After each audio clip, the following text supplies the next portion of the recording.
O PT depende da Igreja Evangélica, instituição mais poderosa do país.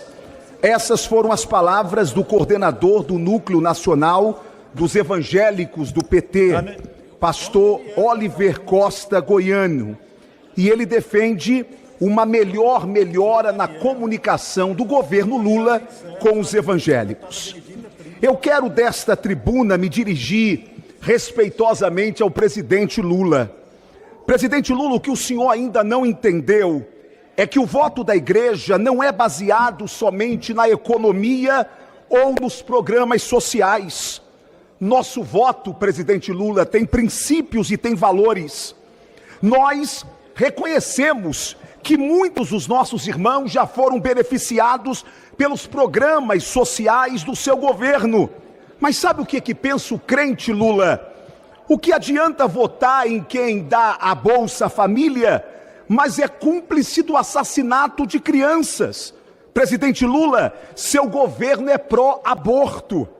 O que o crente pensa é o seguinte: o que adianta votar em quem deu as primeiras oportunidades para o filho do pobre ingressar em uma universidade, mas transformou essas mesmas universidades em uma Babilônia de imoralidade e lavagem cerebral dos nossos filhos? Senhor presidente, senhoras e senhores deputados, como uma mulher de fé evangélica, não poderia deixar de estar nesta tribuna no dia de hoje para também demonstrar os meus sentimentos e condolência pela passagem do Papa Francisco. Entendo de que cada um tem a sua religiosidade, mas é preciso também respeitar aqueles que têm procedido segundo a palavra de Deus. Não gosto de usar púlpito para fazer uma pregação, mas o Papa Francisco foi o cristão que reconheceu a pluralidade da sociedade. Ele fez a sua opção para os mais vulneráveis, para os mais pobres. Ele olhou com misericórdia para as mulheres, para os LGBTs, para negros, indígenas, para o meio ambiente e tudo quanto envolve o ser humano.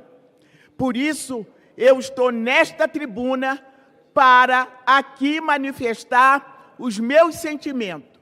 Padre Francisco terminou a sua carreira, combateu um bom combate e demonstrou a sua fé como um Papa que não é um cristão, que não faz aquilo que está coerente à sua palavra com o que está escrito na palavra de Deus.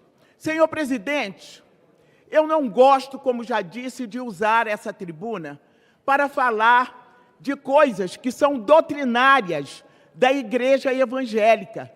Eu, quando fui eleita, eu não perguntei a nenhum dos meus eleitores qual era a orientação sexual dele, não perguntei qual era a cor dele, não perguntei qual era a religião dele.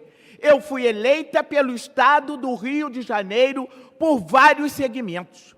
Então, eu não acho justo eu, como evangélica, ocupar essa tribuna para falar contra as políticas públicas das outras religiões, das outras etnias, dos outros segmentos sociais. Isso é um absurdo. A escola pública, ela é feita principalmente para o trabalhador e a trabalhadora assalariado, que não pode, e cabe ao governo, é dever do Estado, da educação a toda e qualquer criança. Portanto, qual é o escândalo que existe?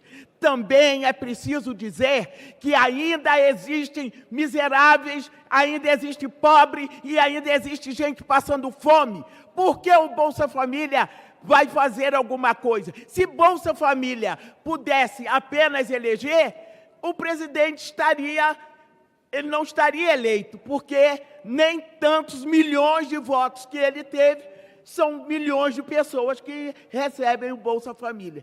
Mas isso é muito pouco para mim. Como cristã, eu quero dizer que nós temos que compreender a sociedade em que nós vivemos. Nós temos que respeitar o cidadão, nós temos que respeitar a cidadã. E não é possível, segundo o Evangelho, eu estava com fome e não me deste de comer, eu estava na rua, você não me olhou, eu estava preso e você não foi. Então eu vou ficar aqui fazendo um discurso que é um discurso que faz com que a gente deixe de ser solidário, de ser cristão, de ser fraterno com a decadência, ou seja lá o que for, de um segmento da sociedade brasileira.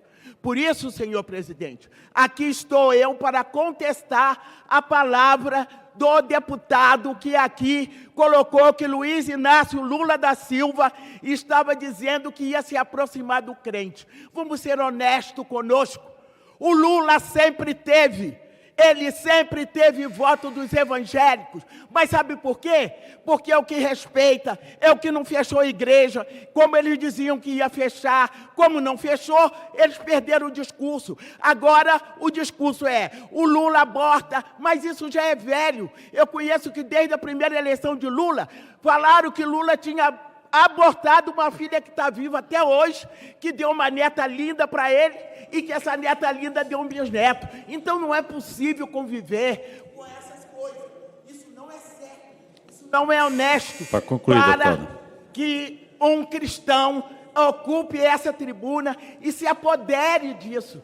O Lula trata os evangélicos como trata os católicos, os candomblecistas e todas as demais religiões. Ele trata como cidadão, ele trata como cidadã.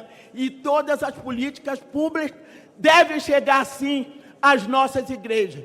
E a gente não vai precisar dar mais Bolsa Família. Esse projeto é um projeto que, ao transformar cargos e criar novas varas, possibilita um acesso à população de Santa Catarina ao Poder Judiciário. Esse Poder Judiciário que provoca tanto temor nesses que temem a própria justiça, porque sabem exatamente o que fizeram ou o que sabiam e se calaram no que estava sendo tramado nos porões onde a luz da República e da democracia não conseguem atingir, nos porões do governo anterior. Tramavam contra a justiça, tramavam contra o Estado democrático de direito, tramavam contra a soberania popular. E são os mesmos esses que destilam tantos ódio com relação a todas as pessoas que não coadunam com a sua forma de pensar. Eu fico absolutamente indignada ao olhar como nas redes sociais, esses que muitas vezes se colocam com perfis e com fotos do ex-presidente da República, hoje réu, ou outros que se denominam Ustra, o grande torturador homenageado pelo então deputado, hoje réu, inelegível, Jair Bolsonaro, quando votava contra a própria democracia. São ataques extremamente ofensivos, extremamente desqualificados ao Papa Francisco. E o Papa Francisco lembra muito que a primeira pessoa que ele recebeu, uma das primeiras pessoas, foi Dom Cláudio Umes, que também já não está entre nós, que dizia para ele, brasileiro que dizia para ele, não esqueçam os pobres. E Papa Francisco nunca esqueceu os pobres, esses pobres que vivenciaram a fila do osso, esses pobres que estavam absolutamente desprezados, menosprezados no governo anterior.